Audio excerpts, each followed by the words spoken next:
Hello everyone, my name is Well, you really don't care what my name is, and today is the 20th anniversary of the Madison Square Garden curtain call incident. Now before I begin, no, it isn't that kind of incident where someone got hurt, but it is an incident that pretty much changed how wrestling fans viewed wrestling. Now, during this time, or at least before then, there was an illusion that wrestling promotions had about good guys and bad guys, where fans would see good guys and, as real good guys, and bad guys as real bad guys. So you would never see these two, enemies and foes, whatever, hanging out together or just being friends. So no one ever actually saw that.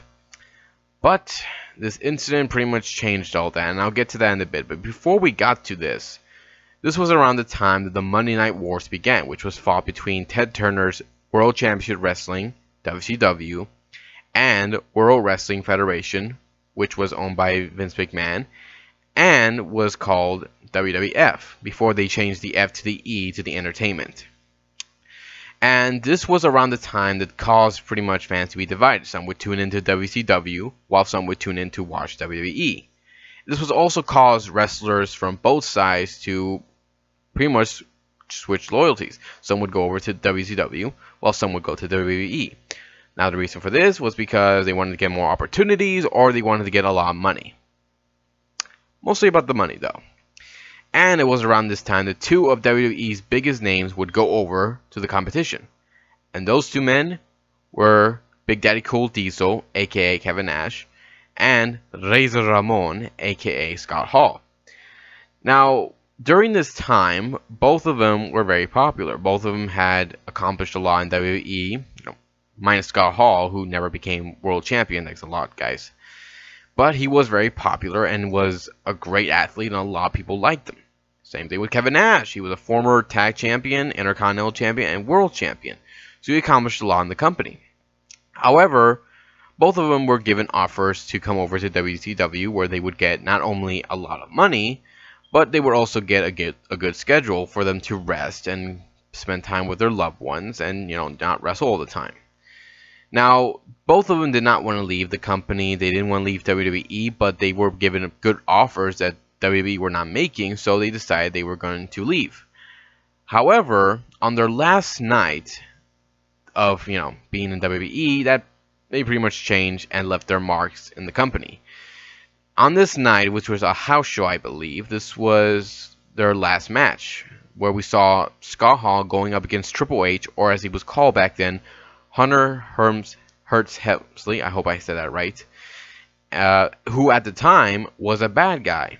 And same thing with Kevin Nash, he was a bad guy too, and he was going up against Shawn Michaels in a steel cage for the world title. Or I think it was just one-on-one, I don't remember. I gotta look that up. But either way, after the matches, Scott Hall came to the ring and hugged Shawn Michaels. Now at the time, Shawn was a good guy, so it wasn't uncommon to see a good guy and another good guy, hanging out and being friends. However, Triple H soon came out next and also gave Scott Hall a hug, and then Kevin Nash gave them a hug, and this pretty much shocked a lot of people because Triple H and Kevin Nash, they're bad guys. They hated each other. They hate all these guys, and yet they're in the ring. They're hugging. Like on the thumbnail that I left on the video. That shocked everyone because aren't these guys supposed to hate each other? And they all raised their hands up, and it was all caught on camera by fans. Two of them who actually had their camcorders and recorded the whole thing. And because of that, that pretty much shattered the illusion that good guys and bad guys hated each other. That was all gone. Now fans see that these guys are really just friends, and there is no such thing as good guys or bad guys. And because of that, Vince McMahon was angry. He was angry that these guys did that they actually caught that incident and caused some controversy.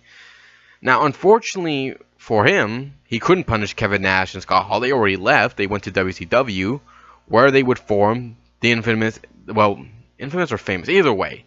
They created the NWO with Hulk Hogan.